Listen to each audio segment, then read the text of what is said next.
Hola a todos. En el tema de hoy, en el día de hoy vamos a empezar con el tema 4, el tema de moldeo, conformado por moldeo, que es un tema relativamente extenso. Entonces, bueno, lo vamos a dividir en estos 6 bloques. Algunos de ellos son mucho más largos que otros. Empezaremos con una introducción que veremos hoy. Hoy también veremos todos los fundamentos y la teoría de solidificación de metales desde el punto de vista de la metalurgia. Y dejaremos para el próximo día fundamentos de la fundición, ya para meternos en el tema de moldeo en sí mismo, del proceso de fundición. A continuación veremos procesos típicos de fundición de metales, seguido de recomendaciones de diseño, materiales, consideraciones económicas, etcétera, etcétera. Y por último veremos muy brevemente la importancia de los acabados y de algunos otros aspectos como la seguridad, control, higiene, etcétera, etcétera. Entonces hoy nos vamos a quedar con la introducción y la solidificación de metales. Entonces, bueno, vamos a empezar con la introducción. ¿En qué consiste esto del moldeo? Pues muy sencillamente, basta con fundir.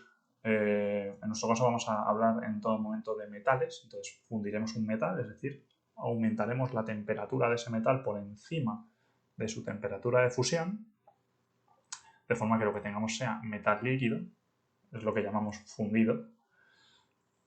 Y ese fundido, ese metal líquido, se vacía, se vierte dentro de un molde y se deja enfriar, ¿vale? Dejándolo enfriar, desciende su temperatura, solidifica y el metal líquido, ese fundido, adquiere la forma que tuviera el molde, ¿vale? Nada nuevo. Algunos aspectos generales de la fundición, si vemos ventajas e inconvenientes, pues las ventajas es que permiten crear, una de las ventajas principales es que permite crear piezas con geometrías muy complejas o relativamente complejas. Ya veremos que hay diferentes procesos que nos permiten complejidades diferentes.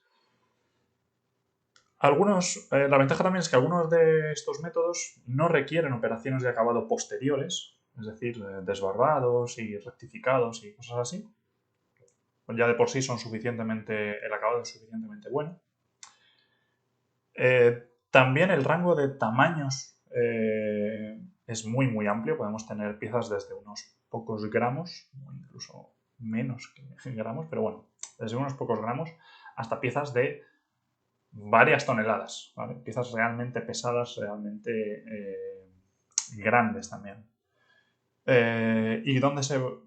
¿A qué tipo de material se le puede aplicar o podemos utilizar un proceso de fundición, un proceso de moldeo? Pues a cualquier metal que funda y solidifique.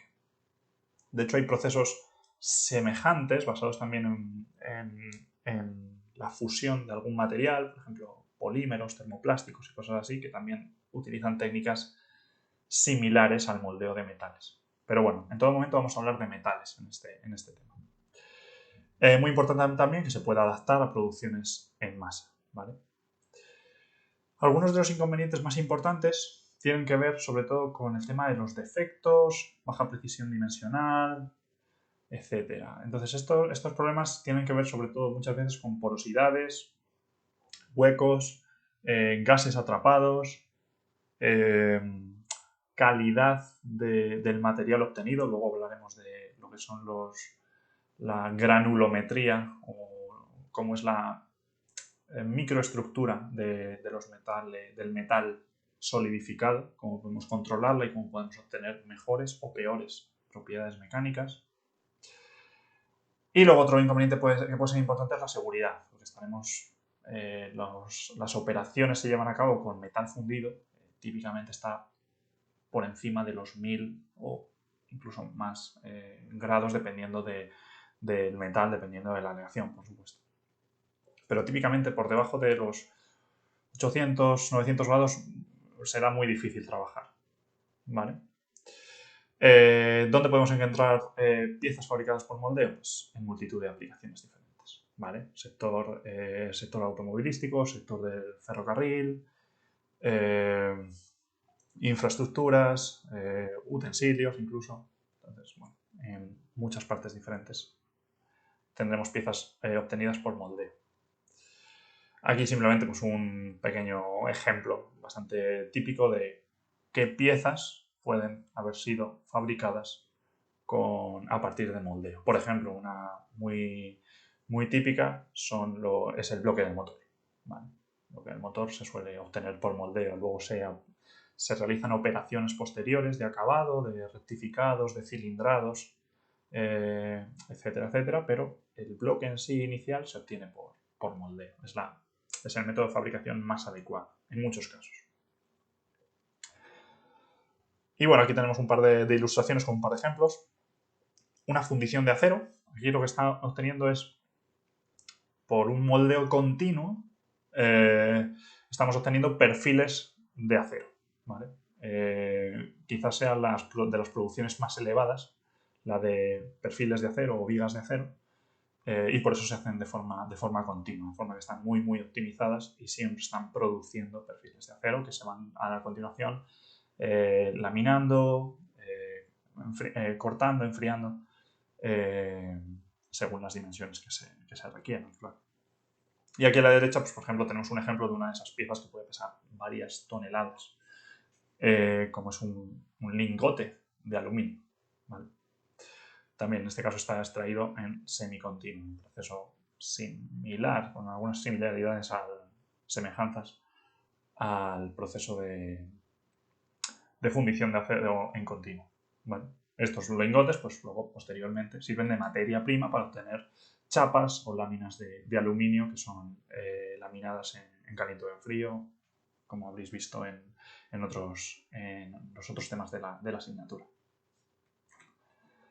Entonces, bueno, empezamos ya con la parte de la solidificación de metales. Va a ser una sección bastante teórica, pero que es importante comprender para posteriormente entender mejor cuáles son los orígenes de defectos y de problemas que podemos tener durante el moldeo, durante la solidificación especialmente. Entonces, los puntos que vamos a ver, la estructura que va a tener este tema, este subtema, pues primero veremos algunos conceptos generales de solidificación de metales. A continuación veremos un poquito más en detalle en qué consiste el proceso de solidificación, que como veremos consta de fundamentalmente dos fases, la fase de nucleación y la fase de crecimiento de cristales o granos, ¿vale? Granos metálicos, cristales metálicos. Y finalmente veremos algunos aspectos a considerar en la solidificación durante el moldeo. Entonces, bueno, empezamos con los conceptos generales. Bueno, aquí tenemos un ciclo de operaciones que pueden llevarse a cabo en un metal, desde la obtención del metal puro. Ese metal puede ser aleado, generalmente es aleado. Pocos metales se utilizan de forma en su estado puro, digamos. Y esas aleaciones, pues, ¿qué variables entran dentro de esas aleaciones? Pues esas aleaciones suelen estar definidas por un diagrama de fases. Pueden tener una microestructura, pueden tener microestructuras diferentes según cómo sea su proceso de fabricación o según cuáles sean sus tratamientos térmicos posteriores. Pueden tener soluciones sólidas, que luego veremos en qué consiste esto de las soluciones sólidas, que pueden ser sustitucionales o intersticiales, o pueden tener también intermetálicos, que veremos también brevemente en qué consiste. Esas aleaciones, pues luego, como sabremos, pues podemos tener aleaciones ferrosas, no ferrosas, a las que se pueden aplicar diferentes tratamientos térmicos. Ferrosos simplemente son aleaciones que contienen hierro, ¿vale? O que contienen hierro como elemento principal. Pero bueno, nosotros vamos a centrarnos sobre todo en esto. No vamos a hablar en este tema no vamos a hablar de tratamientos térmicos, ¿vale? Entonces, los metales, como sabemos, son sólidos cristalinos, ¿vale? Eso de que sean cristalinos, ¿qué quiere decir? Pues que presentan una estructura ordenada o una estructura cristalina, ¿vale? Sus átomos se encuentran dispuestos de una forma ordenada. De una forma ordenada de tal forma que ese orden se transmite a largas distancias. Aunque entre los átomos tengamos distancias del orden de 10 a la menos 10 o 10 a la menos 9 metros en órdenes de magnitud, ese largo alcance quiere decir que esa estructura cristalina se transmite, o un átomo que esté un poco más lejos sabe que otro que esté a unos micras más allá tiene una estructura cristalina determinada. Eso lo veremos a continuación cuando expliquemos qué son los granos, ¿vale? Los metales son materiales policristalinos. ¿Qué quiere decir? Pues que están formados por muchos cristales o granos, ¿vale? Los granos o los cristales son estos pequeños bloques que vemos por aquí, ¿vale? Esto podría ser un grano, esto podría ser otro grano. Aquí los vemos de diferente color, puede que sea una imagen tomada de EBSD, bueno, de una técnica experimental, que colorea los granos en función de sus orientaciones. Entonces, aunque estén formados por los mismos compuestos, por los mismos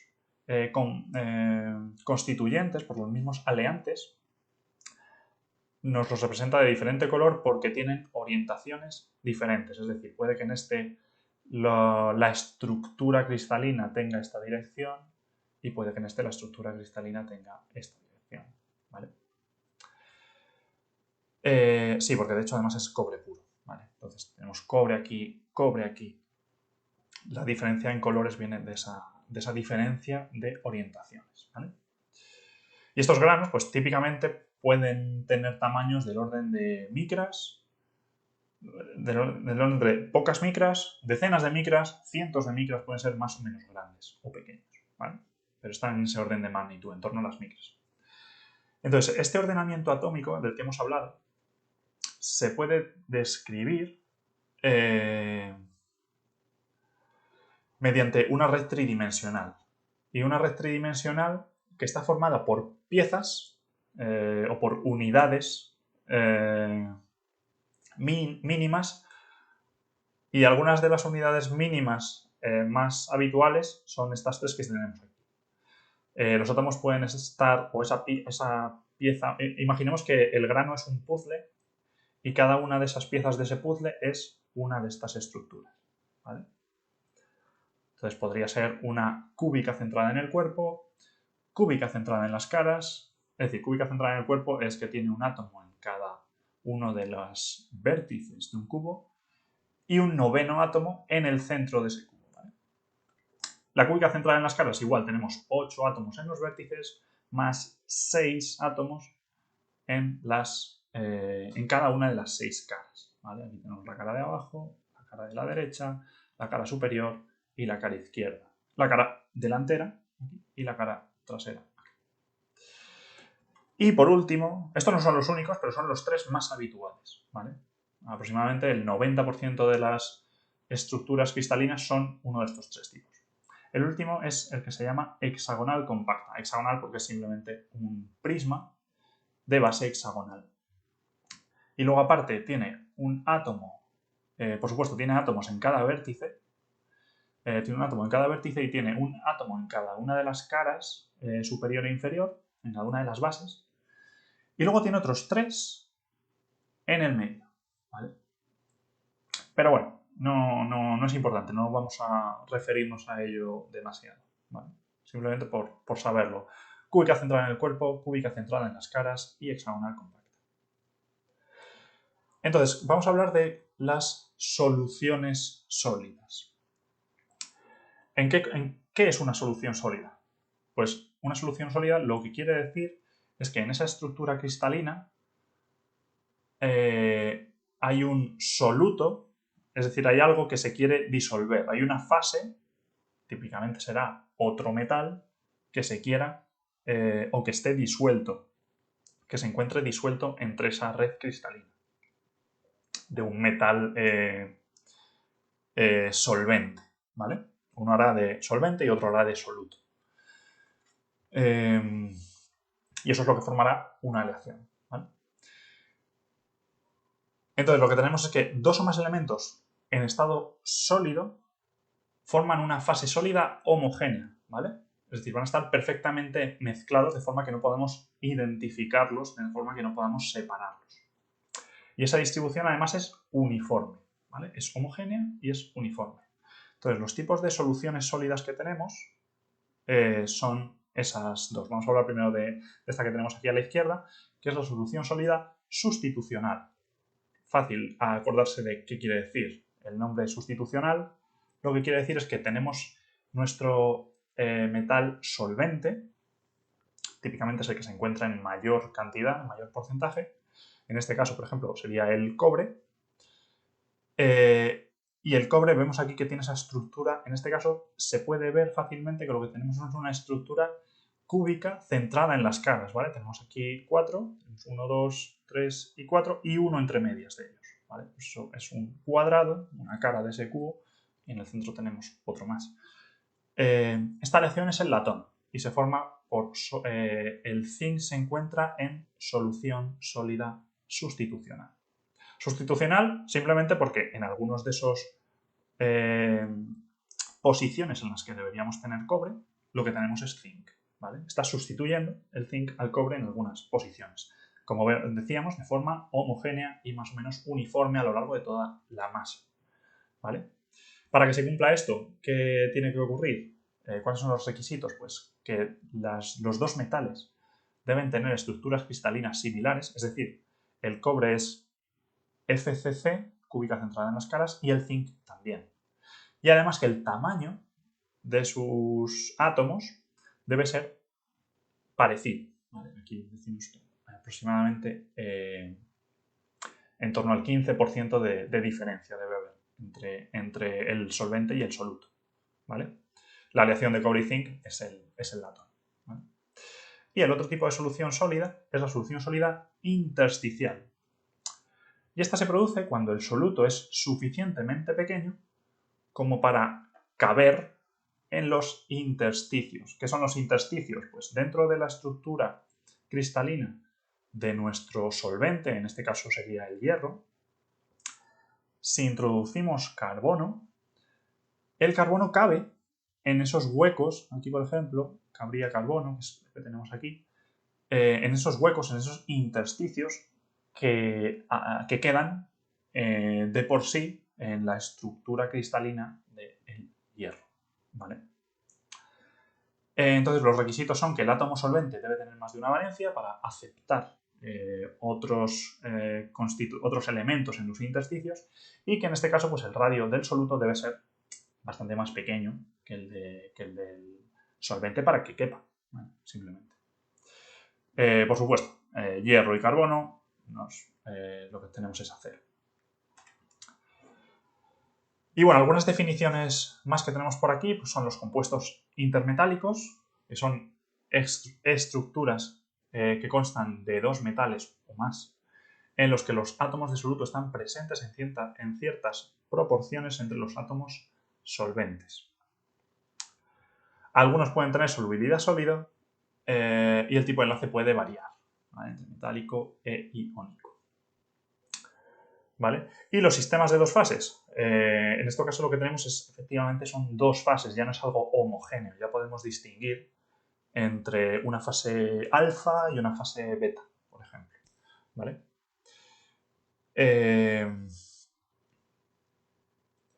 Y bueno, algún comentario más. En las reacciones de dos fases, las partículas de la segunda fase tienden a obstaculizar el movimiento de las dislocaciones. Que no sé si lo habréis visto en alguna otra asignatura, pero bueno, las dislocaciones dan lugar a defectos en una estructura cristalina.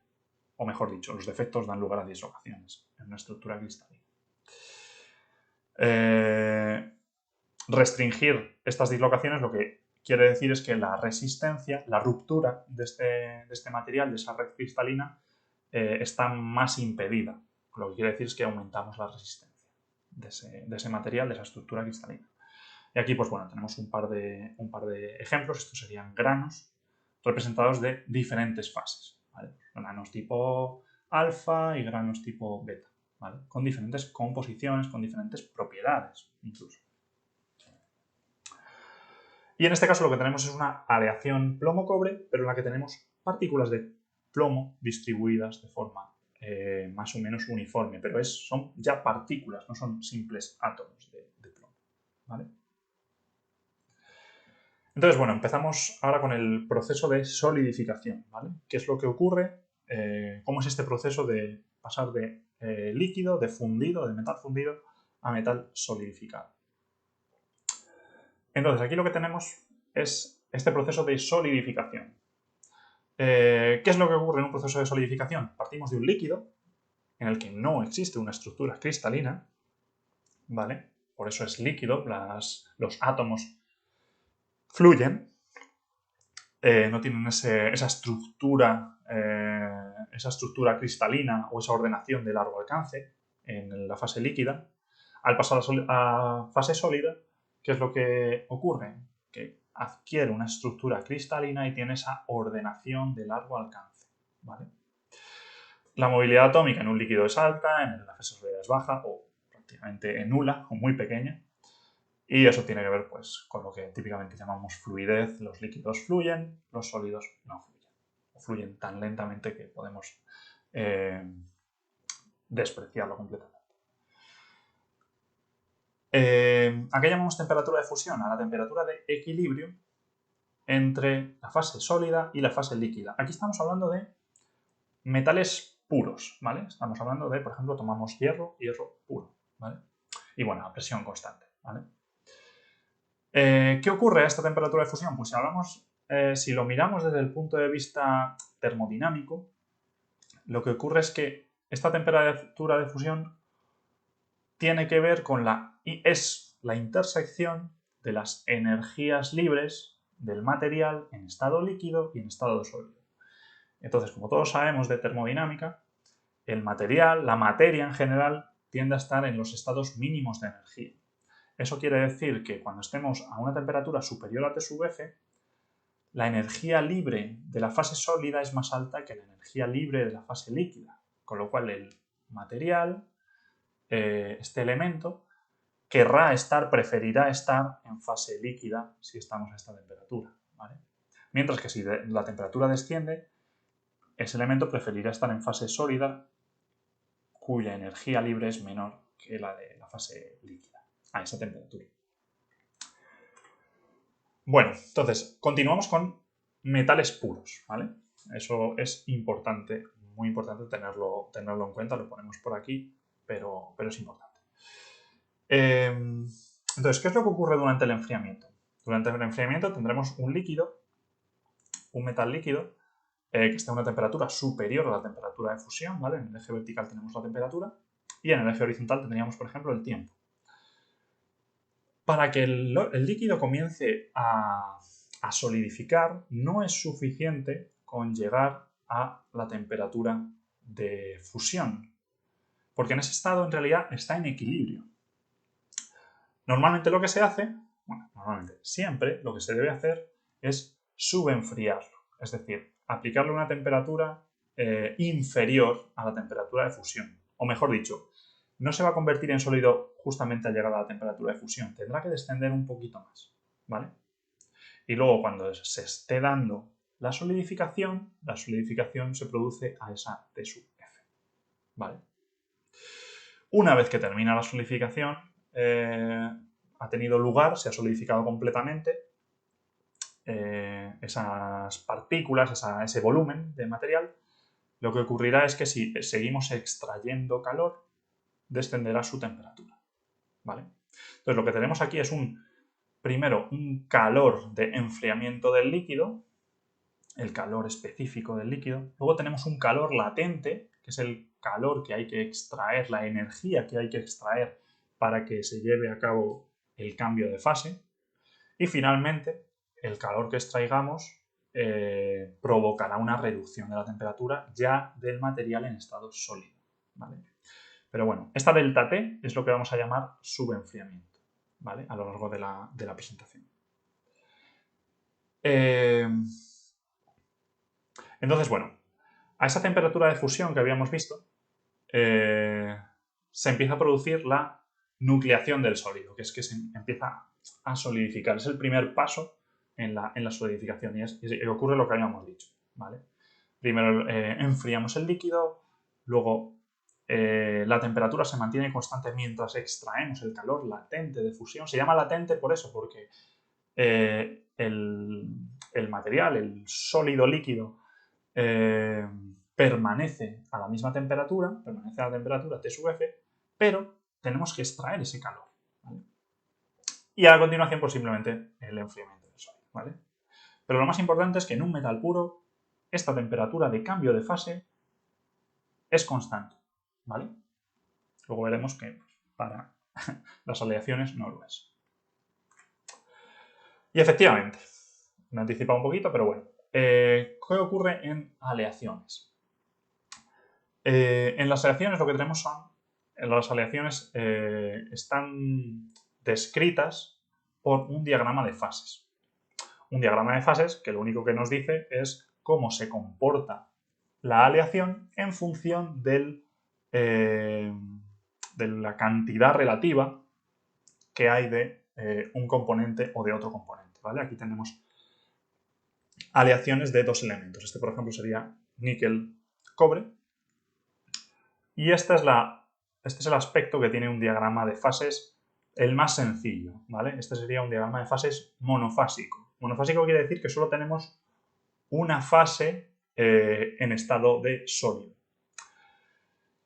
¿Qué quieren decir aquí estas regiones? Pues simplemente la zona azul, la que está por debajo de esta línea, que llamaremos la línea de solidus, ¿vale?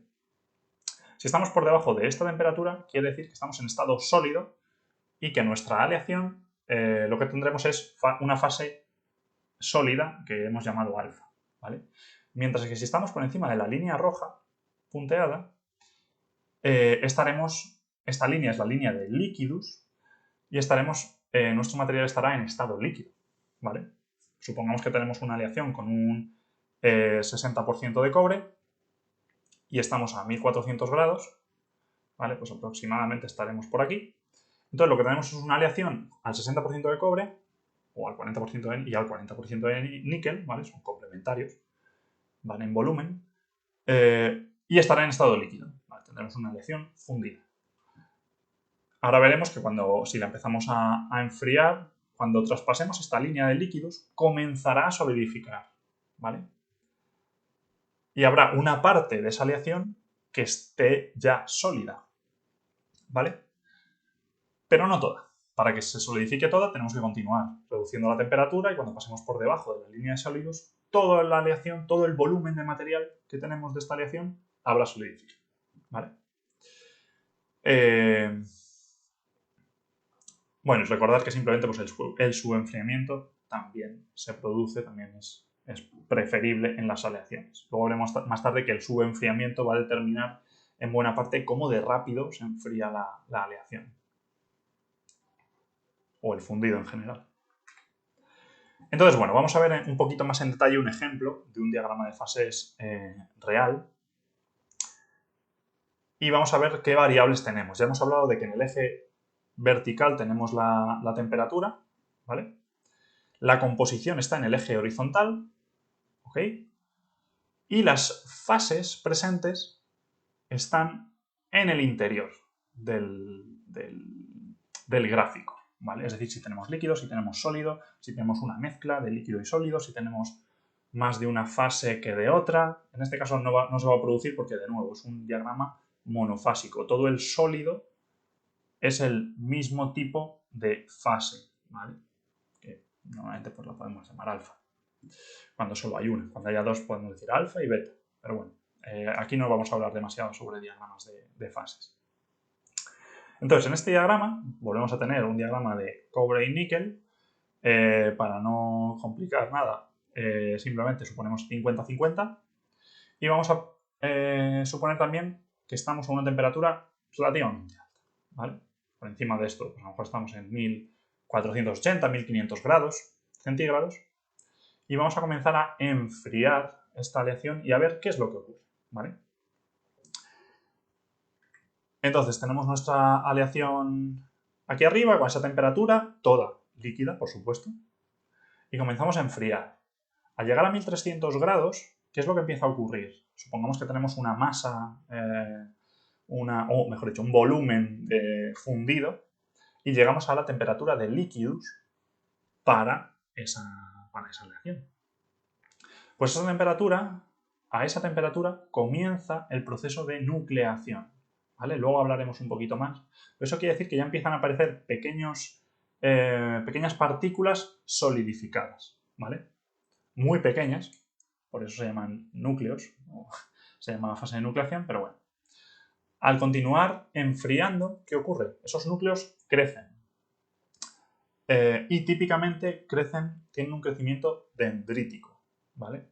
Luego veremos un poco más en detalle qué quiere decir esto de las dendritas, pero es algo así como si cobran una especie de forma de espinas que van creciendo en todas direcciones, bueno, no en todas direcciones, que van creciendo en algunas direcciones prioritarias, según la estructura cristalina, pero bueno, tampoco entraremos en detalle en eso.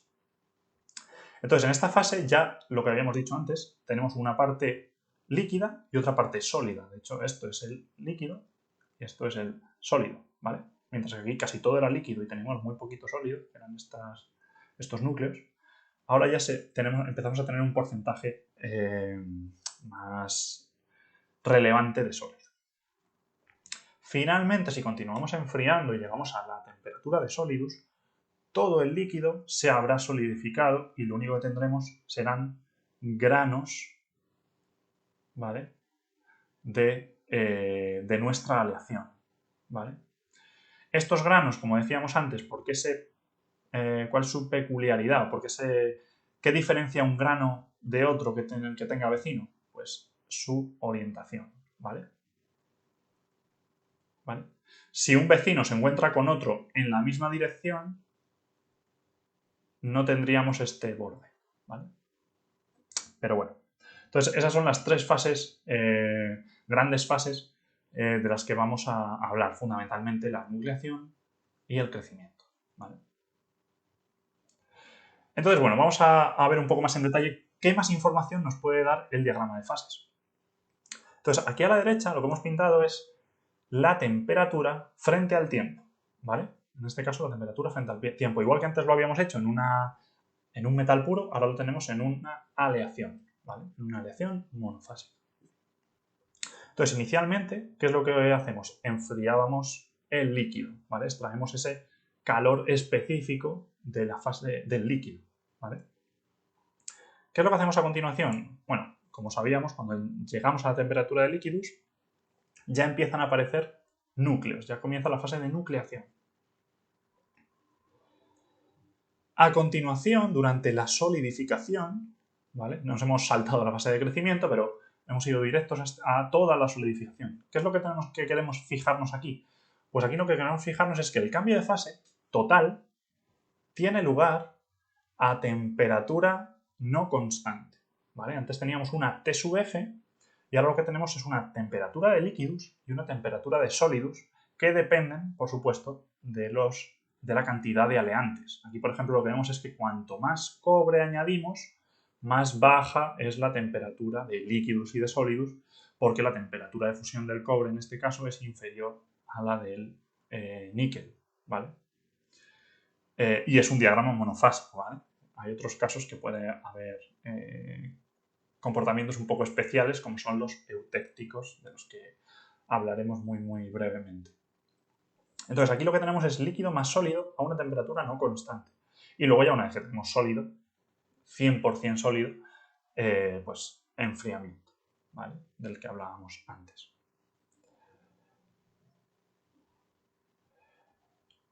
Seguimos con... hemos ya verificado que la temperatura de cambio de fase no es constante en una aleación. Y ahora lo que vamos a ver es qué más información podemos obtener de este diagrama de fases.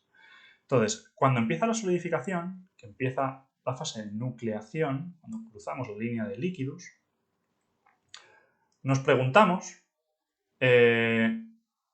cuál es la composición de estos núcleos que se están formando y cuál es la composición del líquido, ¿vale? La composición del líquido pues acaba de empezar y podemos intuir que seguirá siendo el 50%. Pero estos núcleos que se están formando, ¿qué composición tienen?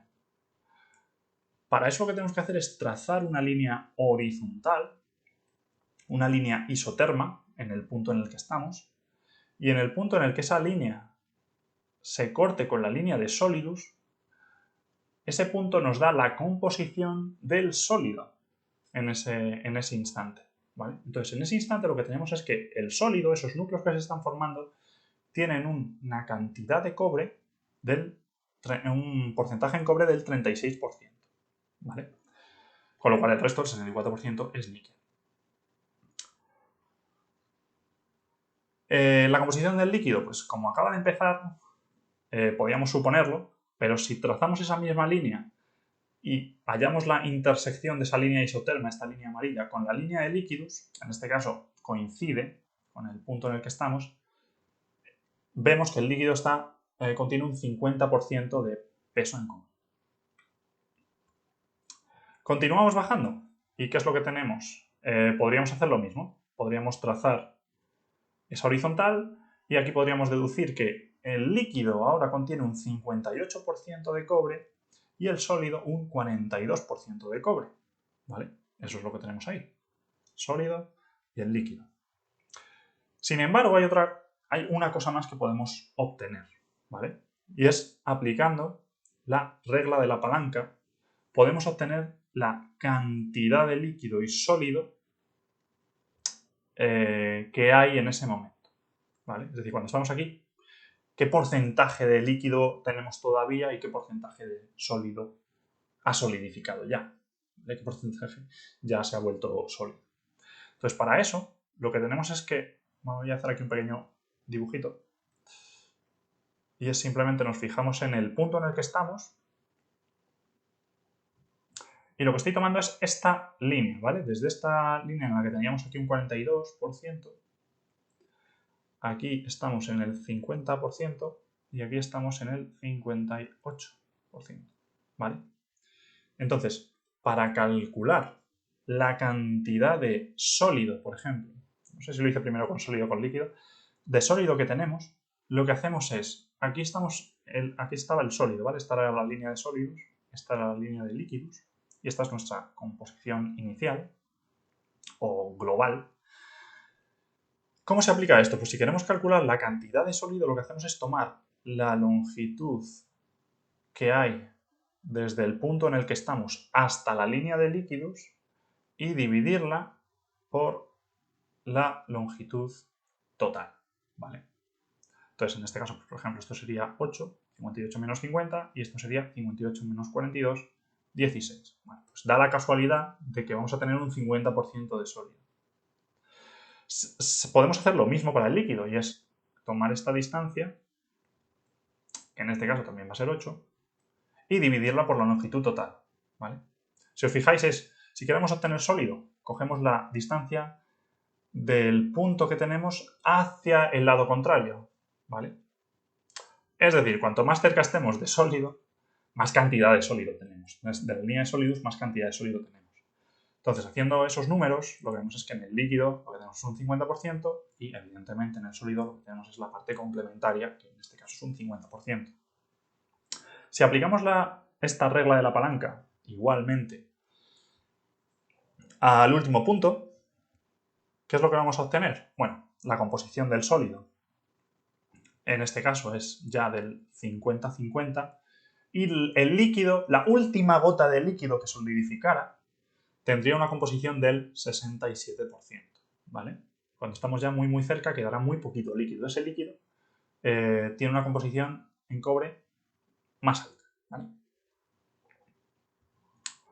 Entonces, podemos aplicar la regla de la palanca otra vez, y aquí ¿qué es lo que tenemos? Pues simplemente, si queremos obtener la cantidad de líquido, es la distancia que hay desde el punto hasta la línea de sólidos, que es un 0, dividido por toda esta longitud, ¿vale? Que en este caso pues es 17. Pero bueno, nos da igual, al final es un 0. Por lo tanto, pues la cantidad de sólido que tenemos es del 100%. ¿Vale? Entonces, bueno, hemos visto un poquito por encima, bueno, más que por encima, pero bueno, hemos visto un poquito los diagramas de fase, cómo funciona, qué información podemos obtener de ellos, cómo podemos leerlos. Y continuamos con el proceso de solidificación. Hemos hablado además ya de cómo se inicia la solidificación en una aleación típicamente o incluso en un metal puro también, ¿vale? Tenemos también nucleación y crecimiento de cristales. Entonces vamos a tener estas dos fases. La fase de nucleación, que es el inicio, cuando empiezan a aparecer espontáneamente, más o menos espontáneamente, pequeños núcleos, o luego hablaremos de ellos, pero son pequeños embriones que pueden ir creciendo hasta convertirse en núcleos que continúen creciendo de forma estable, ¿vale? Y luego tenemos esa fase de crecimiento, que al final lo que nos va a dar lugar es a los granos metálicos, ¿vale?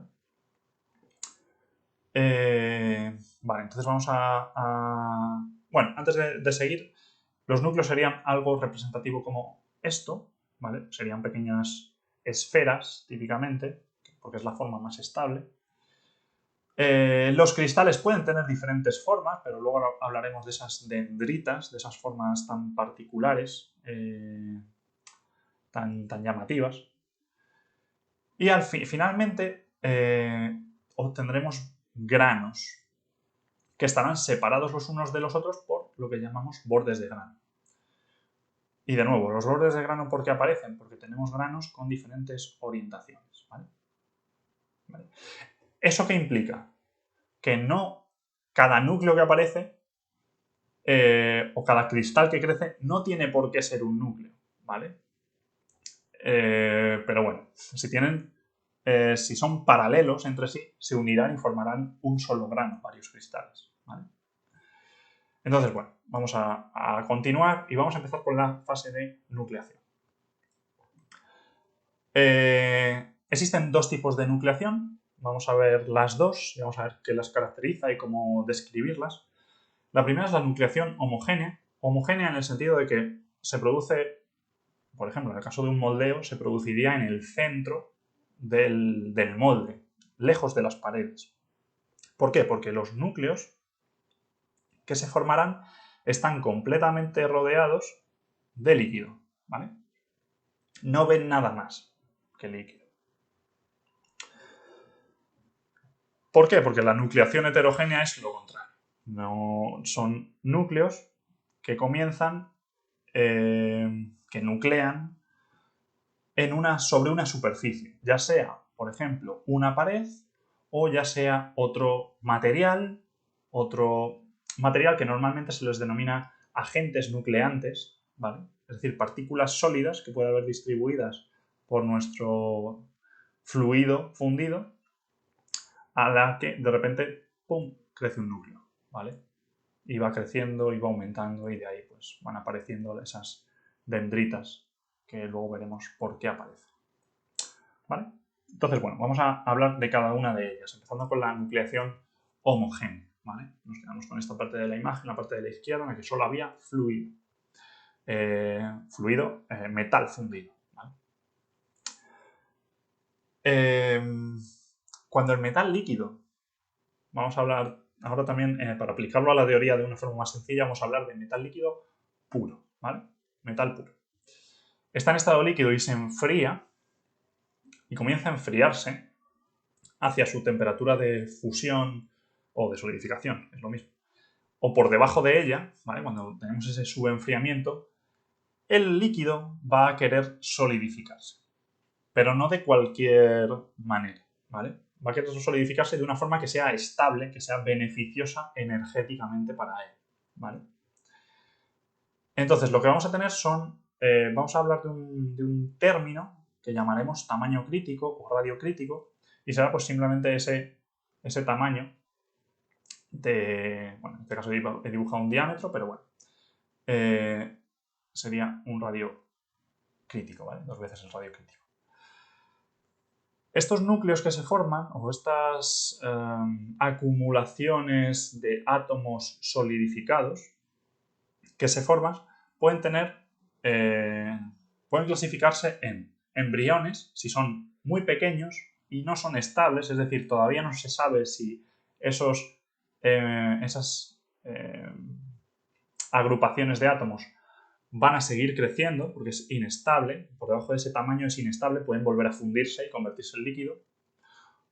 O tenemos las otras que son los núcleos propiamente dichos, que son agrupaciones ya estables. ¿Estables por qué? Porque han superado ese umbral, ese radio crítico, ¿vale? Si crecen lo suficiente, seguirán creciendo, ¿vale? Y formarán cristales. Entonces vamos a ver de dónde, cómo definir o cómo obtener, o al menos ver de qué depende este tamaño crítico. Por supuesto, cuanto menor sea el tamaño crítico, más fácil será solidificar. Cuanto mayor, pues más difícil será que se produzca esa solidificación, esa nucleación homogénea. Entonces, aquí volvemos a hablar de energías libres. Entonces, la estabilidad de un embrión está determinada por su estado de equilibrio energético. Eso vamos a desarrollarlo un poquito. Cuando tenemos una masa de líquido, y esa... Voy a hacer un pequeño gemita aquí. Aquí lo que tenemos es todo líquido. Si de repente aparece una agrupación que se ha solidificado, ¿vale? Todo esto es líquido, pero esto es sólido.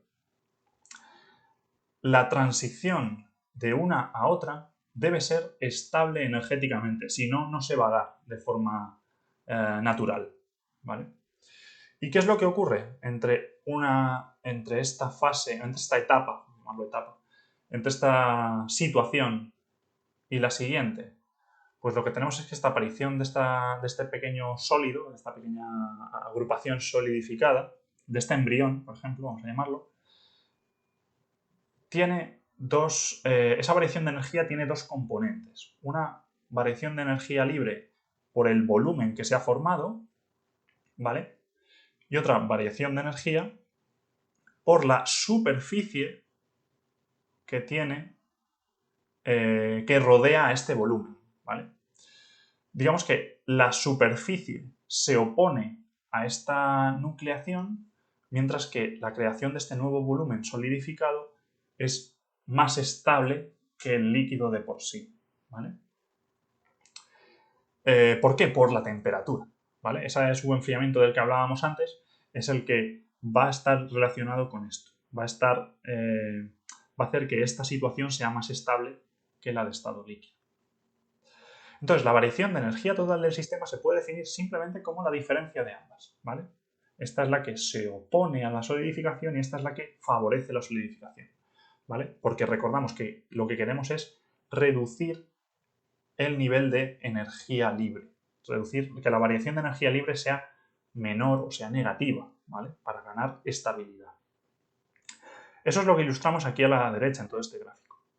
En rojo, la línea roja describe la variación de energía libre superficial, que tenemos aquí ese término de energía superficial multiplicado ¿por qué? Por la superficie de este embrión, que como supondremos es una esfera, porque además es la forma geométrica que nos da el mayor volumen con la mínima superficie, ¿vale?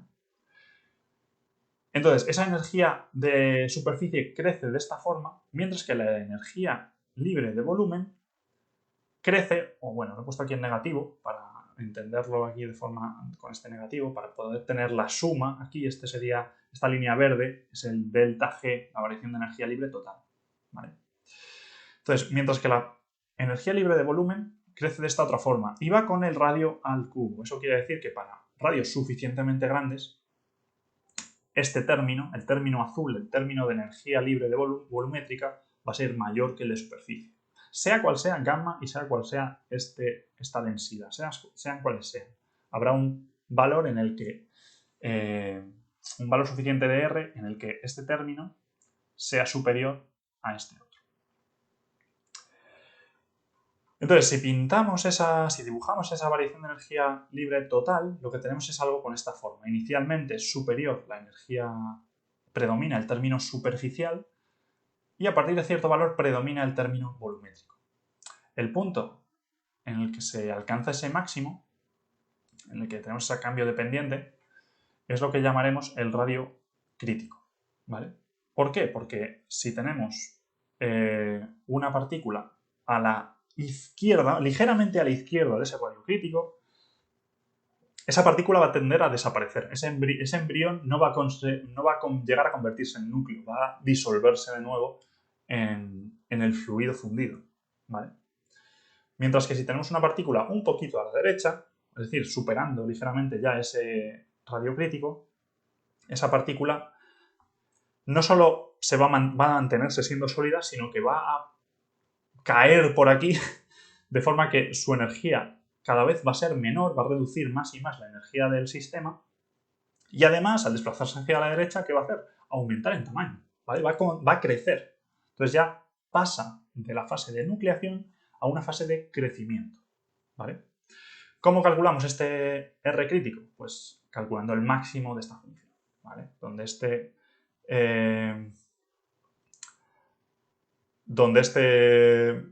Donde la variación de G, de la energía libre, con R es negativa, es decir, hacia allá, variación negativa, a partir de ahí se va a producir el crecimiento.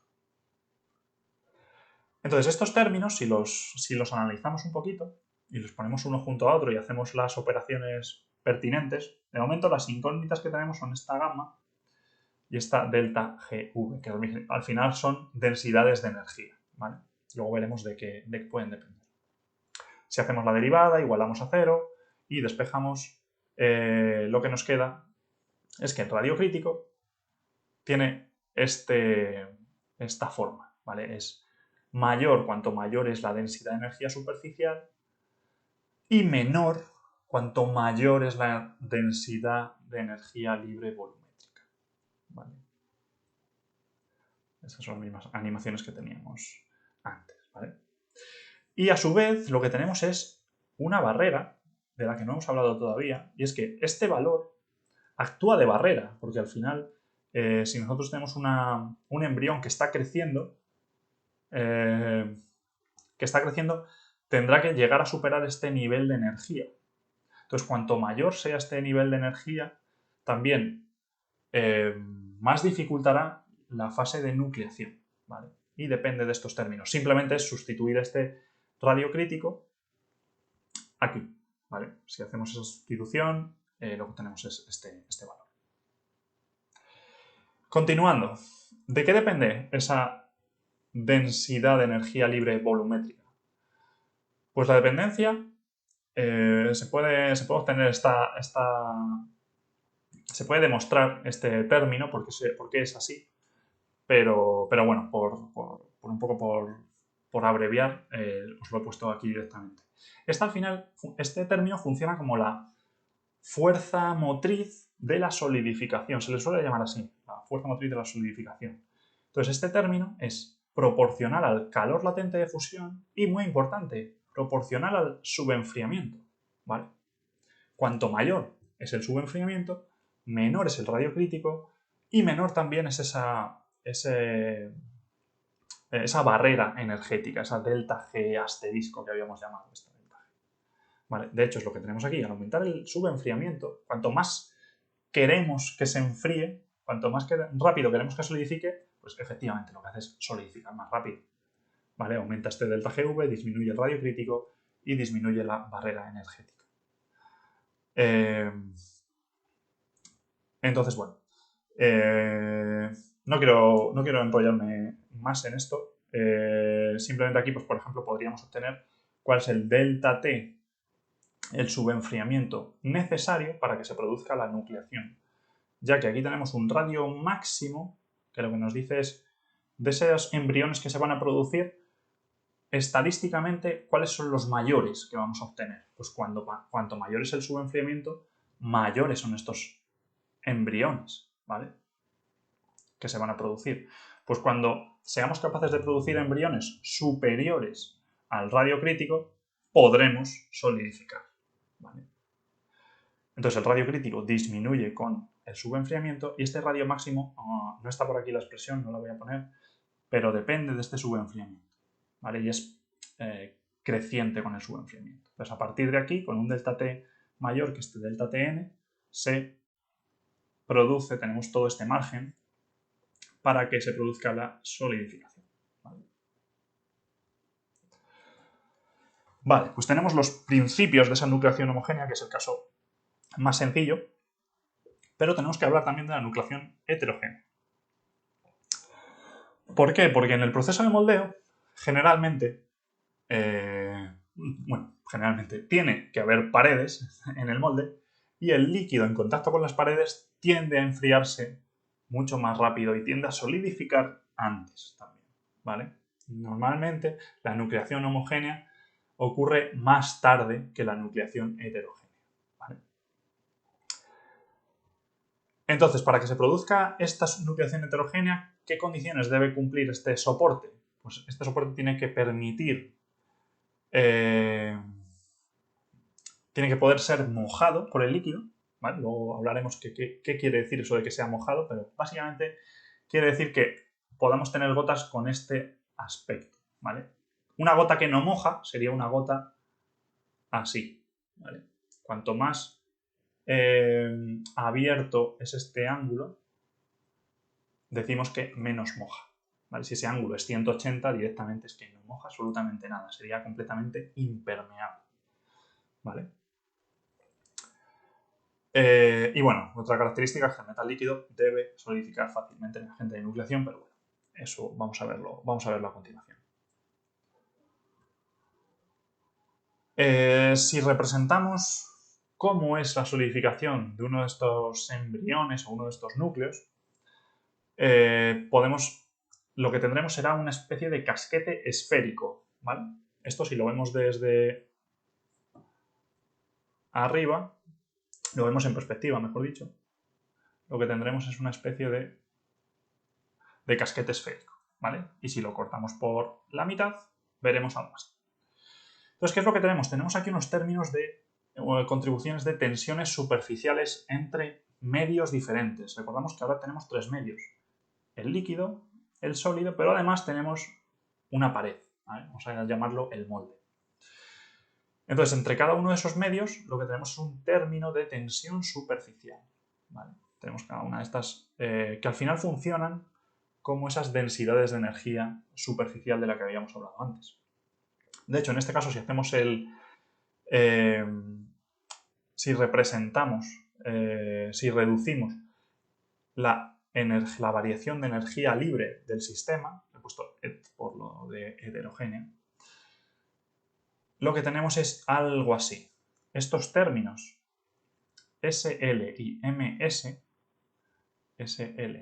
MS, se oponen a la formación del sólido, y los términos negativos, que son el del molde y líquido, y el término volumétrico, de nuevo, favorecen la solidificación, ¿vale? Estas AES son áreas, son superficies, y la V pues, es simplemente el volumen del casquete esférico. En esta transparencia hay muchas ecuaciones, lo único es simplemente por si os apetece ver de dónde proceden los términos, pero básicamente este Vs es el volumen de este casquete esférico, que es una expresión que puede ser útil para otros problemas, por ejemplo, de mecánica de fluidos y cosas así. Este AML y AMS es la superficie del molde con el líquido y del molde con el sólido, que al fin y al cabo es este círculo que veríamos que iría de aquí a aquí, ¿vale? Vale. Este ASL es la superficie del casquete, la superficie en contacto con el líquido, es decir, esta superficie que tendríamos aquí arriba, la superficie esférica, el casquete esférico. Y por último, tenemos otra relación, que es que aquí hay un equilibrio de fuerzas horizontales, ¿vale? Y ese equilibrio pues, simplemente se reduce a esto, a esta expresión. Haciendo las operaciones pertinentes con estos términos, partiendo de la variación de energía libre que teníamos, podéis encontrarlo por internet, o si no os lo puedo proporcionar yo si queréis la resolución, pero simplemente es operar, ¿vale? No tiene ninguna dificultad más, ¿vale? Cuidado con los términos, con los cosenos, con los senos, etc. Pero lo curioso de todo esto es que al final lo que obtenemos como variación de energía libre es el mismo término que teníamos de variación de energía libre para una nucleación homogénea multiplicado por un término que depende del ángulo de mojado, ¿vale? Y esto simplifica mucho las cosas y permite hacer un análisis bastante directo de qué es lo que ocurre en casos extremos comparando uno y otro. Y eso es lo que vamos a ver en esta transparencia, ¿vale? Entonces, aquí lo que tenemos es nucleación homogénea, ¿vale? Nucleación homogénea. Estos son los valores característicos con los que nos quedamos, que son la energía libre en nucleación, que era este término que teníamos las R's, ¿vale? La R, el tamaño del embrión. Luego teníamos el valor crítico, la barrera, esta barrera, que aquí hemos representado, aquí ya simplemente hemos representado las dos curvas para una nucleación homogénea y para una nucleación heterogénea de la energía libre total, la variación de energía libre total, ¿vale? Y el radio crítico, ¿vale? Lo curioso, el radio crítico es el mismo en los dos casos, no depende ni siquiera del ángulo, de este ángulo de mojado, de este teta, ¿vale? Y, bueno, hace falta fijarse en una cosa más, y es que esta función S está acotada entre 0 y 1, ¿vale? 0 sería cuando este ángulo de mojado es 0, es decir, cuando realmente esta gota es muy, muy, muy plana. Eso quiere decir que moja mucho. De hecho, un ángulo de 0 sería un superfluido, tiene un mojado perfecto. Y un ángulo de 180 grados será el caso en el que no moja, ¿vale? De hecho, cuando no moja, esta función S vale 1. Es decir, cuando no moja, esa nucleación heterogénea se comporta exactamente igual que una nucleación homogénea, ¿vale? Esa superficie no está teniendo ningún efecto, ¿vale? No está haciendo que este valor valga menos, ¿vale? No está reduciendo esa barrera energética, ¿vale? En cualquier otro caso, esta función S vale menos de 1, ¿vale? Y en el caso del mojado perfecto, pues básicamente lo que tendríamos es que esta curva sería plana, ¿vale? Son casos extremos, ¿vale? Para entender las tendencias, ¿vale? Entonces aquí quedarnos con que cuanto mejor moja, más fácilmente va a comenzar esa nucleación, ¿vale? Ese es el resumen de todo este desarrollo, ¿vale? Entender un poquito mejor en la fase de nucleación. Entonces ahora vamos a comenzar con la fase de crecimiento. Entonces, la fase de crecimiento, ya tenemos nuestros núcleos que están creciendo y van a dar lugar a cristales. Cristales metálicos que van a tener una ordenación, ¿vale? Aquí, por ejemplo, en la imagen de la derecha lo que tenemos es un montón de granos y todas esas líneas son bordes de grano, lo que comentamos antes, bordes de grano. De hecho, si hacemos un zoom muy, muy, muy potente a una microestructura en la que tengamos granos y bordes de grano, podremos llegar a ver la estructura cristalina. Es decir, esto que se ven aquí, esto se puede intuir que son algo así como bolitas, pequeñas esferas. Y aquí tenemos algo que parece, pues sí, es un borde de grano, son bordes de grano, ¿vale? Pues estas esferas son átomos, ¿vale? Y esa ordenación que tienen nos están indicando que tienen una estructura cristalina. De hecho, aquí he hecho un pequeño zoom de esta imagen, por eso se ha perdido bastante la resolución. Aquí hay un borde de grano. Pero esto que está tan bien ordenadito, ¿vale? Es la estructura cristalina, ¿vale? No sé identificarlo desde aquí, cuál de las estructuras es, si es una centrada en las caras, centrada en el cuerpo o hexagonal, pero es una estructura cristalina y de hecho vemos que hay una cierta alineación, ¿vale?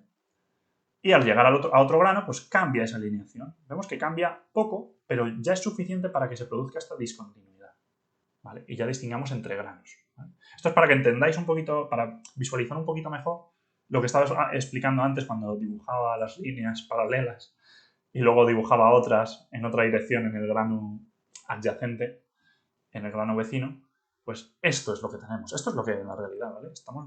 Parece increíble, pero estamos viendo la estructura atómica, estamos viendo los átomos de un metal o de una elección, no recuerdo ahora, es una acerinosidad, una elección, ¿vale? Como curiosidad, estas imágenes se obtienen con equipos muy potentes y muy exclusivos que se llaman microscopios de transmisión electrónica, ¿vale? Típicamente se llaman TEM, ¿vale? Entonces, bueno, crecimiento de cristales, crecimiento de núcleos que van a proporcionar una orientación, unas direcciones particulares a cada uno de esos cristales que cuando se encuentren, al crecer los cristales, van a dar lugar a estas discontinuidades que tendrán que resolverlas como puedan y darán lugar a defectos probablemente. Aquí, por ejemplo, tenemos algunos defectos que se pueden ver, ¿vale? Algunas vacantes, es decir, sitios en los que debería haber átomos, pero no hay. Vacantes son vacíos, huecos. Entonces, bueno, vamos a seguir con el tema. Entonces, durante el vaciado del metal en un molde, ¿qué es lo que ocurre? O mejor dicho, durante el vaciado tiene lugar la solidificación, el enfriamiento, y ocurren una serie de eventos, que van a ser los eventos que afecten a la solidificación, que afectan a la morfología, en resumen, a la morfología de los granos. A su tamaño, a su forma, a su uniformidad, es decir, si tienen tamaños más o menos parecidos todos ellos, o hay algunos muy pequeños, otros muy grandes.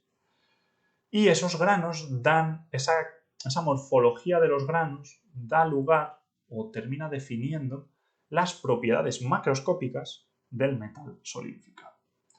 Generalmente, bueno, me estoy adelantando, pero generalmente granos más finos proporcionan propiedades mecánicas mejores, del tipo mayor resistencia, mayor ductilidad, etc.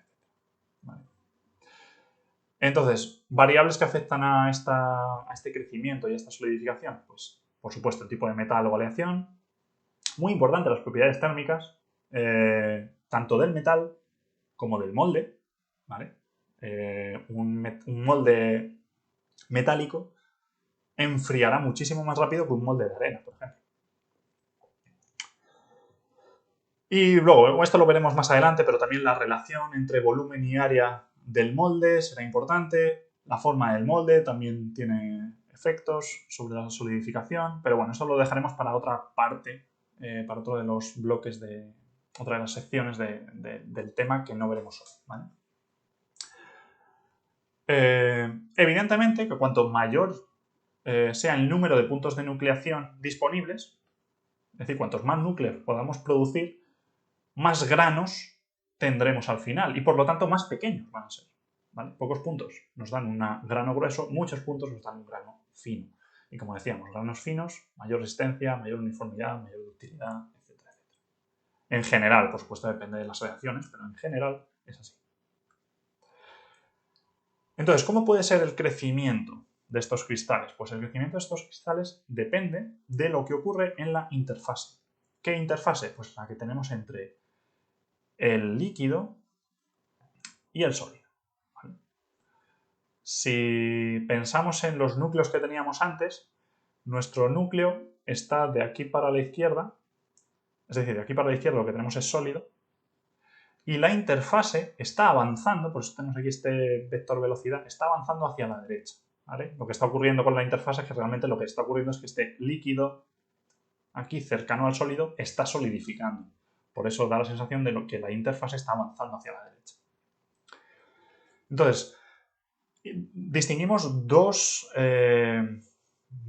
tipos de formas de crecimiento en función del gradiente de temperatura. ¿Qué gradiente de temperatura? Pues el que hay entre el sólido y el líquido. Gradiente de temperatura positivo quiere decir que el líquido está más caliente que el sólido. ¿Vale? Esto pues será, así estamos hablando de un metal puro, aquí lo que tendremos es una temperatura cercana a la de fusión, o la de fusión realmente. El flujo de calor que tenemos es de la zona caliente a la zona fría, del líquido al sólido. ¿Vale? Entonces esto es un gradiente positivo. Un gradiente negativo, parece increíble, pero tiene lugar. Y tiene lugar porque el líquido puede encontrarse subenfriado. Es decir, el líquido puede estar por debajo, como hemos hablado antes. Ese subenfriamiento lo que hace es que el líquido llega a estar por debajo de la temperatura de fusión. ¿Vale? Y sin embargo, la solidificación tiene lugar a la temperatura de fusión. Con lo cual el líquido puede estar, como decimos, me estoy repitiendo mucho, pero como decimos, por debajo de esa temperatura de solidificación o de fusión. Y de hecho en este caso, ¿qué es lo que ocurre? Pues la termodinámica sigue funcionando. El calor viaja de la zona más cálida a la zona más fría, ¿vale? El calor va en esta dirección, que es algo que nos puede costar entender al principio, pero hay que creérselo al principio, ¿vale? Entonces vamos a ver por qué se caracterizan estas dos formas de crecimiento. Vamos a hablar del gradiente positivo, aunque ya hemos hablado bastante de ello, pero bueno. Simplemente lo que voy a hablar es de esta figura, en este caso, ¿vale? De esta ya hemos hablado, que el calor va del líquido al sólido, va del calor al frío. Entonces, aquí la interfaz es esta línea verde que va avanzando. Entonces, ¿qué es lo que ocurre si aparecen pequeñas protuberancias o si una zona de repente está un poquito más fría y solidifica más rápido? Pues lo que ocurre es que esa zona, al adentrarse un poquito más en el líquido, entra en contacto con el líquido que está un poco más caliente, que este de aquí, y se funde y se disuelve, ¿vale? Y si no se disuelve, por lo menos no continúa creciendo, ¿vale? Pero la idea es esa, que las protuberancias tienden a desaparecer, ¿vale? Eso es lo que queremos representar aquí, ¿vale? Esa protuberancia que teníamos aquí ya no es más protuberancia, vuelve a ser un frente plano, ¿vale? Eso es una de las cosas importantes a quedarse con este gradiente positivo. Con respecto al gradiente negativo, ya hemos hablado un poquito antes, el flujo de calor va igual del caliente al frío, pero en este caso es el líquido el que está subenfriado, ¿vale? Está subenfriado. Importante, ¿vale? Entonces aquí es lo que ocurre. Ocurre lo contrario. En realidad, cuando aparece alguna protuberancia, alguna irregularidad en ese crecimiento del frente, de la interfase, el líquido, el sólido entra en contacto con el líquido más frío y ese líquido tiende a solidificarse también, ¿vale? En este caso el líquido no tiende a fundir a esta protuberancia, sino que tiende a crecer. Y de hecho tiende a crecer de forma que aumente mucho su superficie para absorber más calor. O mejor dicho, para disipar más calor, ¿vale? Entonces el frente deja de ser plano y empieza a adquirir formas bastante espectaculares, ¿vale? Y es lo que empieza a llamarse, es lo que se denomina dendritas. Es un crecimiento dendrítico, ¿vale? Entonces el frente normalmente no va a ser plano en estos casos. La interfase plana se vuelve inestable por este gradiente negativo, ¿vale? Es decir, cualquier inestabilidad tiende a volverse aún más inestable, ¿vale? Estamos en un equilibrio inestable.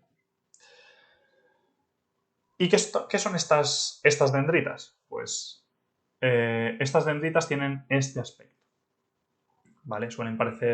Algunas parecen espinas de pescado o tienen formas así muy peculiares, así como de parábolas o paraboloides, porque son tridimensionales, por supuesto. Esta sería dendritas en plomo. Esto creo que es de una simulación. Y aquí os he dejado algunos enlaces de vídeos en YouTube con ejemplos de crecimientos dendríticos en simulaciones, que es un campo muy, muy interesante. Y también algunos resultados en experimentos, resultados experimentales. Muy importante, ¿por qué tienen esta forma? Pues tienen esta forma por su estructura cristalina, ¿vale? Es decir, imaginaros que si tomáramos de nuevo ese TEM de antes y viéramos los átomos, estos brazos que están apareciendo, pues irán paralelos a esos átomos que veíamos antes, ¿vale? Por eso vemos orientaciones tan ortogonales procedentes de esas estructuras cúbicas o incluso de estructuras hexagonales, ¿vale? Bueno, no voy a hablar más del crecimiento dendrítico por ahora, para no hacerlo demasiado largo, y vamos a pasar solidificación en el moldeo, ¿vale? Vamos a hablar de varios temas diferentes.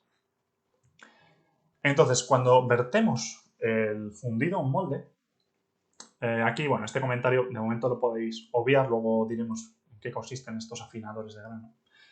Pero, sin más, cuando vertemos un metal puro, ¿vale? Para simplificar también un momento, en un molde lo que tenemos son dos tipos de grano, ¿vale? Si hacemos un moldeo y no sabemos por qué pasan las cosas, pues lo que veremos serán granos equiaxiales, es decir, granos más o menos como estos que se ven por aquí, así que no se sabe, si nos preguntaran en qué dirección están creciendo estos granos, pues no podríamos decirlo, no sabríamos muy bien, parece que están creciendo un poquito en todas las direcciones, ¿vale? Tienden a ser más o menos circulares, ¿vale? De alguna forma. Sin embargo, si miramos esta imagen de la derecha, pues sí que nos pueden preguntar en qué dirección están creciendo estos granos. Pues yo diría que si esto es la pared del molde, han nucleado aquí, han nucleado en la pared del molde de forma heterogénea, porque es una nucleación más favorecedora, y han crecido hacia el centro del molde, ¿vale? Habrán crecido así. Y al estar unos tan cerca de otros, pues no se han formado esas dendritas que van transversalmente, podríamos decir. Entonces tenemos granos equiaxiales y granos columnares. Estos son casos muy extremos. Pero normalmente lo que se suele ver en algunas fundiciones, si no se controlan lo suficiente o simplemente no queremos controlarlo porque a lo mejor no estamos fabricando piezas que no tienen una responsabilidad estructural, ¿vale? Que no requieren una integridad estructural muy importante. Si solidificamos un lingote, es decir, un bloque de metal, sin más, ¿vale? Pensemos en una especie de ortoedro. Típicamente reconoceremos, si hacemos una sección y analizamos la microestructura, identificaremos tres zonas. Una zona fría o de enfriamiento rápido, con unos granos más o menos equiaxiales, que estará pegada al molde, una zona columnar a continuación y una zona central también con granos equiaxiales, ¿vale? Y vamos a hablar de cada una de ellas ahora.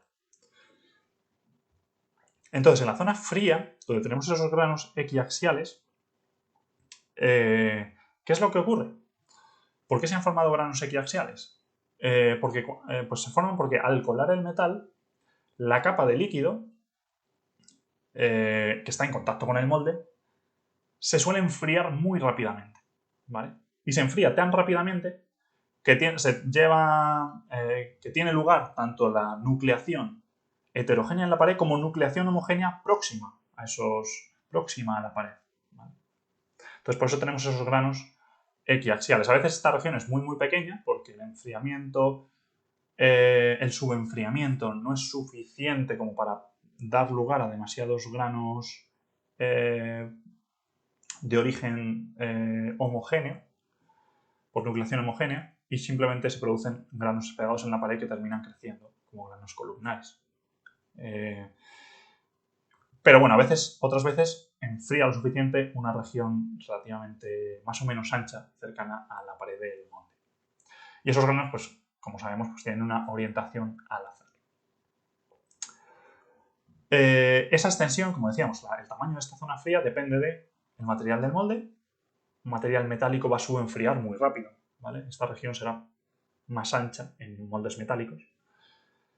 Y en la temperatura de colada, si el fundido se vierte muy sobrecalentado, va a tener suficiente energía, va a tener suficiente calor como para calentar la pared del molde antes de solidificar.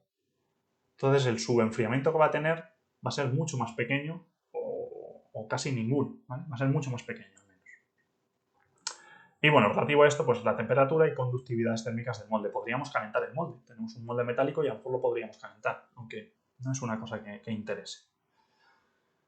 Bueno, hablamos ahora de la zona columnar, que esta tiene que ver con ese crecimiento dendrítico en direcciones favorables, ¿vale? En una dirección favorable, que es la dirección en la que se va a evacuar el calor, ¿vale? Localmente el calor va hacia el líquido, pero al final globalmente el calor se está extrayendo del molde. Se está extrayendo del líquido fundido.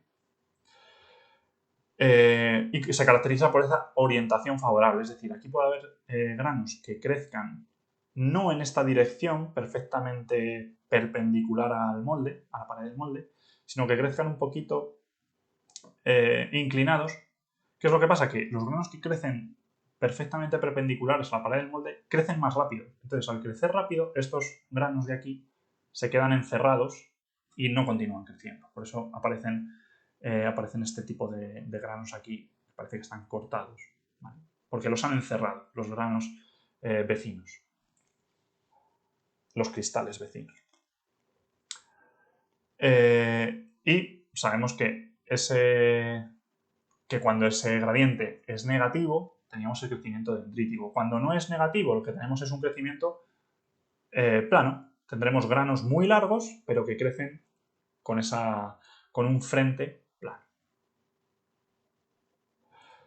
Y por último, tenemos en el centro, muy curioso, pero aparece una zona con granos equiaxiales. Esperaríamos quizá que estos granos de aquí columnales llegaran a encontrarse con los del lado contrario y simplemente pues aquí en el medio no pasará nada más.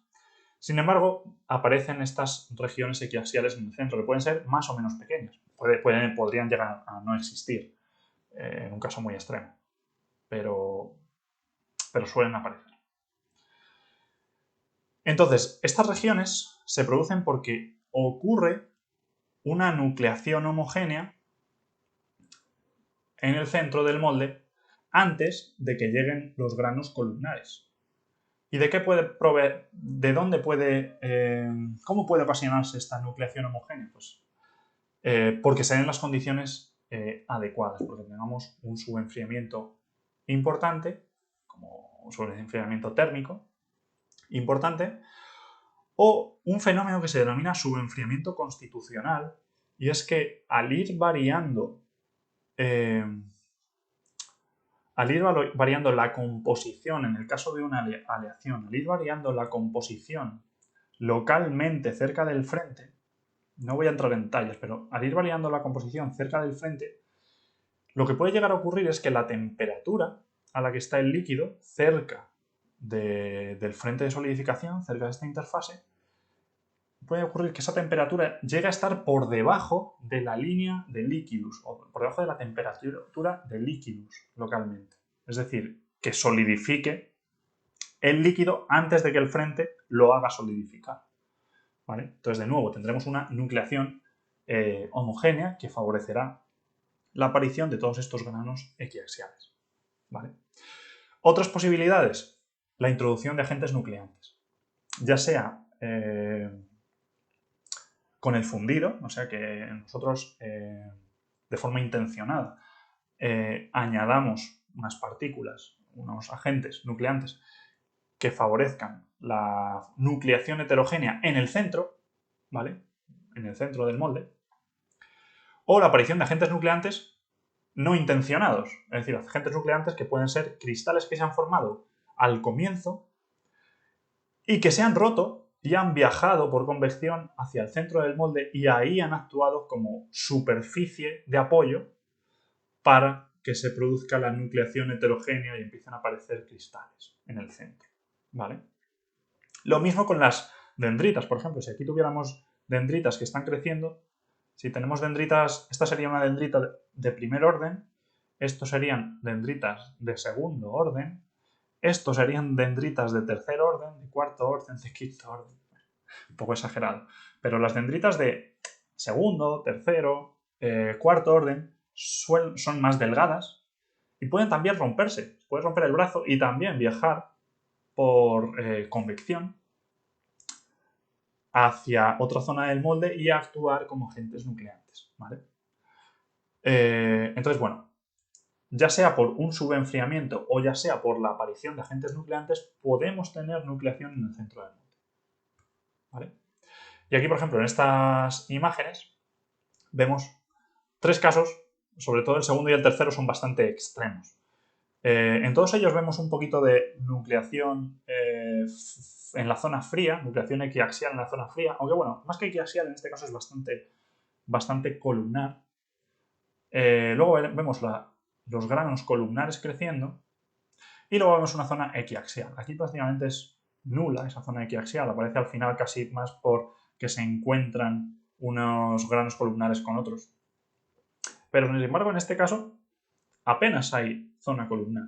¿Vale? Puede que hayan utilizado un agente nucleante o puede que hayan utilizado un subenfriamiento muy importante. ¿Vale? Depende de lo que queramos obtener y también depende de lo que vaya a costar. No es lo mismo fundir a una temperatura que 500 grados más altos o 200 grados más altos. Verter a una temperatura que verter a otra mucho más alta. O utilizar eso, lo que hemos llamado los afinadores de grano.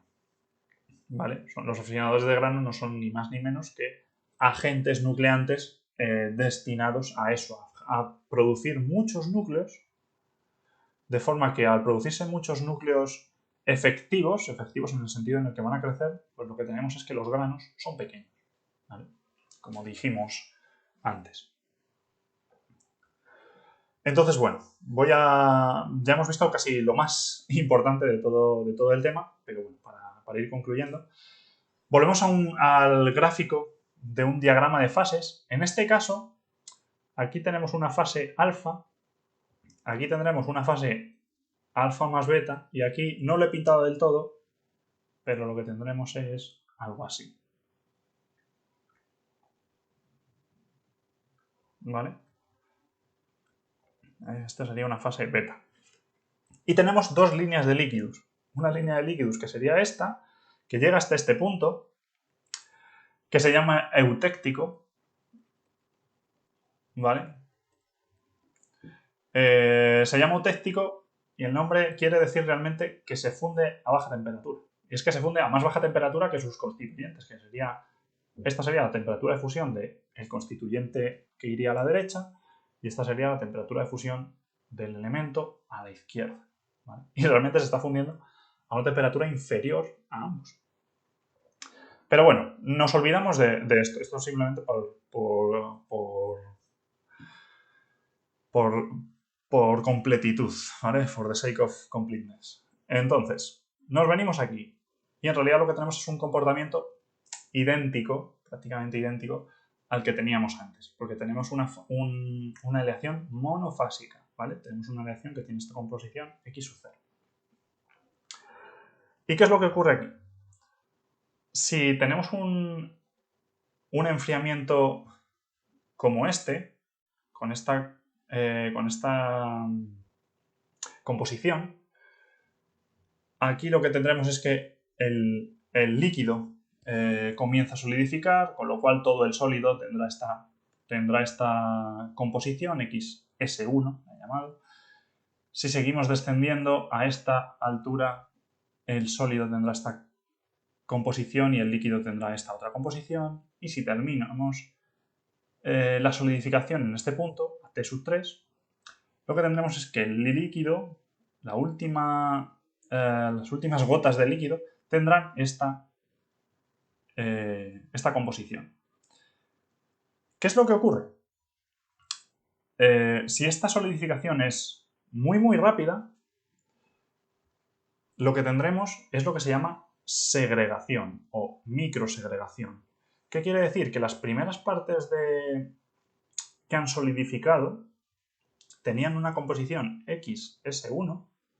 Por ejemplo, si tenemos una solidificación dendrítica, el núcleo de esas dendritas tendrá una solidificación XS1, mientras que los extremos y la piel exterior de esas dendritas o las regiones interdendríticas, que es lo último que solidifica realmente, es decir, entre todos esos brazos hay líquido todavía en estado, hay aleación todavía en estado de líquido. Entonces, eso es lo último que solidifica las regiones interdendríticas. Entonces, eso quiere decir que esas regiones interdendríticas van a tener esta composición. Si solidifica todo muy rápido, no va a dar tiempo a que los materiales, a que los elementos, a que esta composición se homogeneice gracias a la difusión en el sólido. Entonces, ¿qué es lo que aparece? Pues lo que hemos dicho, los núcleos de las dendritas tendrán esta composición, mientras que las regiones interdendríticas tendrán esta otra composición. Con lo cual no va a ser uniforme la distribución de esa aleación, la distribución de la composición. Y eso es lo que se llama microsegregación, ¿vale? O al menos es un tipo de microsegregación. Aquí, por ejemplo, vemos granos y vemos regiones que son más ricas en uno de los componentes, ¿vale? Este sería, por ejemplo, un grano, que otras, ¿vale? Esto de aquí se ve más oscuro, tiene otro componente, tendrá más aluminio o más mercurio, ¿vale? No lo sé exactamente. El último comentario a este respecto de los diagramas de fases es que estos diagramas de fase se obtienen en condiciones de equilibrio, es decir, en condiciones de enfriamiento muy lento, ¿vale? Dejando que todo ocurra lentamente, en condiciones pues, de equilibrio, ¿vale? Entonces, la forma en la que solidifican estas aleaciones varía en función del gradiente de temperatura, de las velocidades de enfriamiento y las velocidades de crecimiento. Eso, hay que reinterpretar estos diagramas si los usamos en condiciones de no equilibrio, ¿vale? Pero bueno, para el ejemplo que os quería enseñar de la microsegregación es suficiente. Hemos hablado de microsegregación, también hay macrosegregación. Vamos a hablar un poquitín de las dos. La macrosegregación es esa diferencia de composición en nuestra pieza, pero a escala macroscópica, a nivel de pieza, no en cada grano, sino a escala de pieza, es decir, que la parte inferior de la pieza sea más rico en un componente que la parte superior, por ejemplo. Suele aparecer macrosegregación por temas de diferencia de densidades entre el líquido y el sólido, diferencias de densidad en el líquido interdendrítico, que hemos dicho que era el último que solidificaba, ¿vale? Corrientes de convección, pero principalmente lo que hay que fijarse aquí es que la macrosegregación viene de la densidad generalmente, ¿vale? De cambios en la densidad, ¿vale? Entonces, típicamente, pues el sólido más denso, el líquido más denso o el componente más denso tiende a quedarse más abajo, ¿vale? Y es un problema bastante importante. De la microsegregación, ¿qué es lo que nos queda por decir? Pues hemos hablado de que esa microsegregación no resulta en un gradiente de concentraciones dentro de los granos. Puede mitigarse con tratamientos térmicos a posteriori, pero generalmente no terminan de ser muy eficientes y son muy lentos, ¿vale? La difusión en un sólido es lenta. Generalmente, cuando el enfriamiento es lento, ¿qué es lo que ocurre? Por ejemplo, si tenemos dendritas o tenemos un frente plano, ¿qué es lo que ocurre? El enfriamiento lento lo que favorece es que se desarrolle una composición uniforme.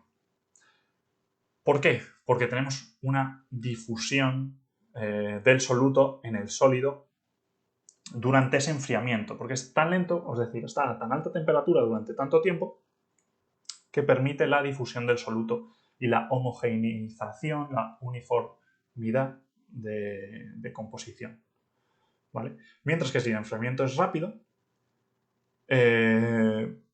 aparece un gradiente de composición muy importante que no llega a resolverse en ningún momento, porque antes de que se produzca esta difusión, se ha enfriado, ¿vale? Entonces los fenómenos de difusión se congelan, se desactivan, ¿vale? Hablamos de segregación normal cuando el frente de solidificación es plano y los constituyentes con el punto de fusión más bajo de la aleación son empujados hacia el centro del lingote, ¿vale? Es lo que veríamos aquí en esta imagen de la derecha. Y segregación inversa es lo contrario. El frente no es plano y lo que termina ocurriendo es que esos constituyentes con el punto de fusión más bajo, puede ser el soluto, se terminan quedando en las regiones interdendríticas, ¿vale? y aparece lo que se conoce como segregación inversa, porque en lugar de ir hacia el centro del molde, hacia el centro del lingote, se queda lejos del centro. ¿Vale? Esta creo que es ya la penúltima transparencia. Algunos comentarios sobre la velocidad de enfriamiento. La velocidad de enfriamiento determina el tamaño de los granos, como hemos visto antes. Generalmente un enfriamiento rápido da lugar a granos pequeños, pero hemos visto también que puede dar lugar a problemas de segregación. Y tenemos velocidades de enfriamiento bajas, que nos va a dar estructuras dendríticas gruesas, que van a, como en consecuencia, van a dar granos gruesos. Velocidades de enfriamiento altas, estructuras más finas, granos más finos. Y luego tenemos velocidades de enfriamiento enormemente altas, ¿vale? Vemos que nos vamos 2 órdenes o 4 órdenes de magnitud. ¿Y qué es lo que ocurre ahí? Ahí lo que se generan son estructuras amorfas. Ahí ya no tenemos una estructura cristalina, sino que lo que obtenemos son estructuras amorfas o lo que viene a llamarse vidrios metálicos. Es decir, son metales, pero tienen una estructura como el vidrio, una estructura amorfa. Estos tienen unas propiedades muy buenas, especialmente frente a corrosión, una elevada resistencia, también ductilidad. Sin embargo, ese enfriamiento tan alto es muy costoso. ¿Vale? El coste de fabricación es mucho más elevado. Simplemente aquí para introducir el tema de los vidrios metálicos. ¿Vale? Quedaros ahí con vidrios metálicos, enfriamientos ultra rápidos. Y lo que habíamos comentado antes, pues granos de menor tamaño, granos finos, ¿qué es lo que nos proporcionan? Mayor resistencia y ductilidad, menor microporosidad por contracción de dendritas. Esto no lo hemos comentado, pero es importante recordarlo. Lo veremos un poco más en el tema de defectos, cuando hablemos de defectos. Pero ¿qué es lo que ocurre? El sólido, o mejor dicho, el metal o la aleación, cuando solidifica, se contrae. Al contraerse, si hay líquido interdendrítico, como veíamos antes, es fácil que en esas zonas interdendríticas aparezcan porosidades, ¿vale? Aparezcan huecos, ¿vale? Y eso afecta mucho y debilita mucho, fragiliza mucho el material. También hay otro problema que es el riesgo de agrietamiento en caliente, con los granos, cuanto más pequeños sean los granos, más difícil es que se produzcan. Y también cuanto más pequeños son los granos, es más fácil que tengamos más granos y que tengamos un comportamiento más isótropo, porque no hay direcciones preferentes en los granos, no tenemos regiones con granos columnares y cosas así. Este esquema simplemente viene a ilustrar que cuanto más lenta sea la velocidad de la interfase o más alto sea el gradiente térmico, más plano es el frente, ¿vale? Si ocurre lo contrario, si la velocidad de la interfase es muy alta y el gradiente es pequeño, lo que tiende a ocurrir es esta formación de dendritas, ¿vale? Y bueno, simplemente para terminar, quería hablar aquí de un mecanismo que se utiliza de vez en cuando, y habíamos hablado antes de la nucleación homogénea que tiene lugar en el centro, en el centro del molde, dando lugar a granos equiaxiales, porque había cristales que se desprendían, o uno de los orígenes podía ser ese, cristales o dendritas, brazos dendríticos que se desprendían y hacían de agentes nucleantes en la región del centro del molde. Eso se puede provocar. Se puede provocar agitando el molde. Durante la solidificación se agita el molde y esos cristales o dendritas que aparecerían creciendo desde las paredes se rompen y quedan en suspensión dentro del líquido del molde, favoreciendo la generación de cristales de granos equiaxiales. Y además se obtendrían muchos más granos, con lo que daría lugar a granos más finos, no dendríticos, equiaxiales, uniformes, con lo cual a piezas de mayor calidad, a un material o un metal con propiedades superiores. Este tipo de moldeo se le suele llamar moldeo semisólido o moldeo por tixotropía, porque hay una propiedad, que es esta, la tixotropía, que hace que algunas aleaciones o algunos metales en estado líquido se vuelvan más líquidos cuando son agitados. Eso quiere decir que no solo vamos a generar más granos más finos, no solo vamos a afinar el grano agitando el fundido, sino que además vamos a hacer que sea menos viscoso, con lo cual vamos a poder llenar mejor el molde y llenarlo más rápido, aumentando, por ejemplo, los ritmos de producción y ese tipo de ventajas, ¿vale? Entonces aquí tenemos, por ejemplo, el comportamiento tixotrópico de una aleación. Esta es una aleación en estado semisólido, es decir, en ese rango entre la línea de líquidus y de sólidus, y al aplicarle un movimiento, unas tensiones, unas deformaciones de cortadura, se comporta de una forma mucho más líquida, ¿vale? De hecho, se comporta casi como una mantequilla, ¿vale? Que es algo que no se puede ver en todas las aleaciones. Entonces, bueno, con eso terminamos las partes que queríamos ver hoy, la introducción y la teoría de solidificación. Y en la siguiente parte lo que veremos serán pues ya cosas más particulares del proceso de moldeo. También del diseño, de cómo calcular algunos aspectos importantes. Así que nada más, con esto terminamos por hoy. Y nada, nos vemos en la próxima. Un saludo.